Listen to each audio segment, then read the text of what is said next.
harus melihat bahwa namanya milisi itu tidak serta-merta sama mempunyai kapasitas dan kapabilitas seperti tentara yang well trained oleh negara-negara seperti adanya gitu ya. Lalu mereka ditengarai ya memiliki anti rudal yang mencapai lebih dari 70.000 kaki gitu ya. Nah, sedangkan international airlines yang dianggap aman itu di atas 32.000 kaki. Nah, dua pesawat Ukraina sebelumnya yang mungkin ditembak jatuh itu bisa saja terbang di bawah range tersebut, dan itu diketahui secara pasti oleh milisi pro-Rusia ini. Nah, untuk Malaysian Airlines ada kemungkinan mereka hanya melihat di radar ini sebuah titik, lewat ini ada pesawat gitu kan. Daripada ya mendingan. Nah, daripada mereka kirim saja. Nah, begitu pas ditembak jatuh kan ada serpihan. Mereka lihat, oh ternyata ini bukan pesawat militer gitu kan. Ini pesawat sivil. Nah, pada saat itu mungkin yaudah, mungkin kita bisa deny, mungkin kita bisa bertanggung jawab. Nah, ini yang harus ditunggu. Ya, tapi kan kalau dikatakan bahwa itu adalah jalur aman penerbangan, artinya cukup banyak penerbangan yang bisa dilihat di radar gitu, Mas.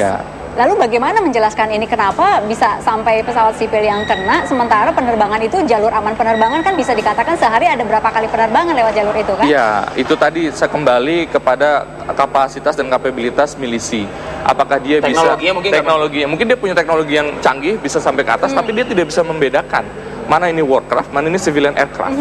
Lalu kemudian pada saat dia meluncurkan, dia juga tidak bisa mengkonfirm. Ya, dia bisa memberikan peringatan lebih dahulu. Kan biasa kalau ada pesawat lewat, di kontak dulu. Kamu melewati hostile area. Please divert to another route gitu ya. Tapi kalau misalnya itu tidak diindahkan, berusaha berkali-kali, ya ada justifikasi. Ini kan semua dugaan-dugaan gitu ya. Yang harus menjelaskan ini siapa? Apakah ini penembakan tidak sengaja atau justru sengaja sebagai sebuah pesan? Nah, kalau menurut saya ada baiknya supaya imparsial ya. Artinya kita menunggu komunitas internasional tim ya. Artinya negara-negara yang punya yurisdiksi korban itu meminta atau mendesak Dewan Keamanan PBB untuk segera mengeluarkan resolusi untuk membentuk tim internasional yang akan dikoordinasikan, direkomendasikan oleh ICAO di Montreal. Lalu kemudian tim ini akan terbang langsung ke Donetsk untuk mengolah data barang-barang bukti, sehingga mudah-mudahan ini kan banyak warga negara dari berbagai macam negara, Mas. Nah, ini bisa nggak dilibatkan juga dalam jelas yang pasti di pasal 26 konvensi ICAO itu negara-negara yang memiliki interest itu berhak menempatkan wakil sebagai observer dalam tim tersebut. Gitu. Baik. Saya ingin ke Dodi Kusmayadi kembali nih di Kuala Lumpur, Malaysia. Dodi masih bersama kami ya, Dodi ya. Ya, Dodi. Ya, halo. Dodi, ada nggak dari konferensi pers juga yang berlangsung pada subuh hari tadi begitu, bahwa MH17 sudah memang biasa ataupun juga dalam penerbangan regulernya pun juga menggunakan flight direction tersebut begitu, artinya tidak harus sedikit mungkin menjauhi dari wilayah zona perang seperti yang ada di Donetsk ini begitu, Dodi. Betul Ricky, memang disebutkan dalam jumpa pers yang dilakukan tadi subuh, Perdana Menteri Malaysia Najib Tun Razak telah menegaskan bahwa jalur penerbangan yang dilalui oleh MH17 memang merupakan jalur yang telah dinyatakan clear atau aman oleh pihak ICAO maupun dari internasional, penerbangan internasional, dan itu sebabnya MH17 sendiri sehari sebelumnya menggunakan jalur penerbangan itu dari Kuala Lumpur menuju Amsterdam. Iya, lantas sudahkah juga mungkin tim-tim khusus lah minimal dari Malaysia, entah itu tentara ataupun mungkin pejabat tinggi di setempat begitu, diberangkatkan segera ke Ukraina pagi ini minimal?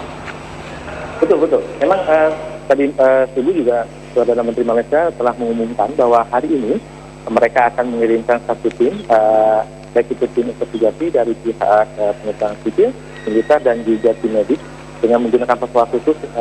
Pagi ini mereka akan terbang menuju ke Ukraina untuk membantu tim investigasi yang saat ini telah digelar oleh pihak pemerintah Ukraina. Dan pemerintah Ukraina sendiri telah membuka kesempatan pada tim dari Malaysia untuk bekerjasama menyelidiki atau menginvestigasi jatuhnya pesawat MH17 di wilayah udara mereka. Mas Ari mungkin ada yang mau ngomong. Ya, artinya mungkin bisa bagus ya, bisa masuk. Cuma masalahnya gencatan senjata yang sudah setujui ini apakah benar-benar diimplementasikan? Artinya apakah otoritas Ukraina bisa menjangkau semua daerah tanpa terkecuali? Itu yang harus diperhatikan dan mudah-mudahan bisa. Dodi, ada tidak terucap dari PM Najib Razak juga yang mengharapkan koordinasi kerjasama yang baik dengan pemerintah Rusia juga? Karena kalau kita ketahui memang yang menempati wilayah Donetsk ini adalah milisi pemberontak yang memang pro dengan Rusia, begitu ya Mas Ari ya? Betul. Ada tidak harapannya Rusia juga bekerja sama dengan baik dengan Malaysia dalam hal ini? Ya, secara eksplisit memang Perdana Menteri Malaysia Najib Razak juga mengungkapkan dalam prosesnya tentang pembicaraan dirinya dengan Perdana Menteri Putin. Putin sendiri disebutkan dalam beberapa online telah menelepon ke Perdana Menteri Najib untuk memberikan belasungkawa dan menyatakan keprihatinannya dengan kejadian ini. Dengan adanya komunikasi ini sebenarnya mungkin dapat dipastikan bahwa pihak Malaysia sudah ada koordinasi dengan pihak Rusia, terutama bagaimana mereka bisa menekan milisi yang ada di Ukraina untuk memberikan akses kepada tim investigasi melakukan tugasnya di Donetsk. Demikian. Ya, Dodi, sudahkah ada keterangan dari manajemen Malaysian Airlines? Ya, Malaysia Airlines sendiri sejauh ini belum memberikan keterangan resmi dalam jumpa pers, tapi baru memberikan keterangan dalam website mereka dan juga Twitter yang menyatakan terjadinya pesawat MH17 ditembak oleh di Ukraina.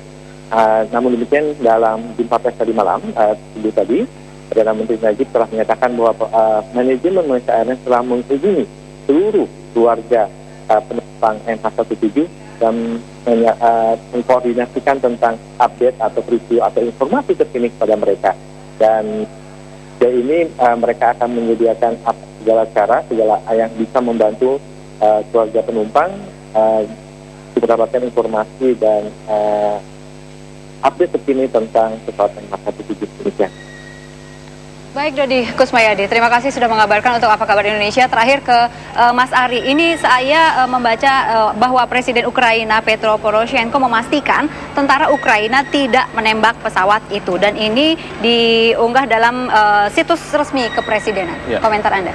Ya, saya rasa semua pihak sah-sah saja membantah keterlibatannya. Artinya tentunya setiap pihak tidak mau menjadi pointing finger on gitu ya. Artinya untuk pertama kali pasti membantah. Artinya semua orang pasti menunggu hasil investigasi yang imparsial. Karena ini situasi seperti ini kan rentan. Artinya baik antara Ukraina allies dengan Amerika, kemudian milisi pro yang dengan Rusia gitu kan. Ini kan melibatkan negara besar begitu kan. Artinya ini proxy war sebenarnya. Nah, artinya perlu ditunggu. Artinya mudah-mudahan dengan adanya tim internasional yang imparsial yang semua pihak terlibat, semua akan menerima apa hasilnya. Baik. Gitu. Mas Ari, satu hal aja Ya. mungkin Mas Ari. Mungkinkah pemerintah Rusia dalam hal ini akan mohon maaf ya, kita bukan mengatakan pemerintah Rusia pro dengan milisi pemberontak pro Rusia di Ukraina begitu, tapi mungkinkah mereka melakukan cuci tangan dalam hal ini? Jadi merasa tidak harus bertanggung jawab gitu, artinya yang meninggalkan mereka yang pro dengan Rusia begitu yang berada di Ukraina. Oke, kalau kita berbicara mengenai tanggung jawab negara, Mas ya, kita harus melihat apakah cuci tangan ini suatu hal yang tepat, karena apabila sudah bisa dibuktikan kalau misalnya itu alatnya katakanlah ya yang menembak jatuh dari Rusia, kemudian ada komando dari perwira Rusia dan itu bisa ditrace ke Moskow. Nah, itu tanggung jawabnya bisa dibuktikan seperti di kasus sebelumnya di Nicaragua case. Begitu ya. Nah, cuman masalahnya sampai sejauh mana change of command yang bisa dibuktikan bisa menembak pesawat jatuh itu seperti apa. Makanya ada baiknya semua pihak menahan diri, memberikan akses yang penuh kepada tim. Baik, gitu. Mas Ari, terima kasih sudah hadir di Apa Kabar Indonesia. Mudah-mudahan nanti di berikut-berikut kita bisa hari-hari selanjutnya kita bisa berbicara. Kita masih akan terus melanjutkan mengenai pesawat Malaysian Airlines ini ya, update-nya.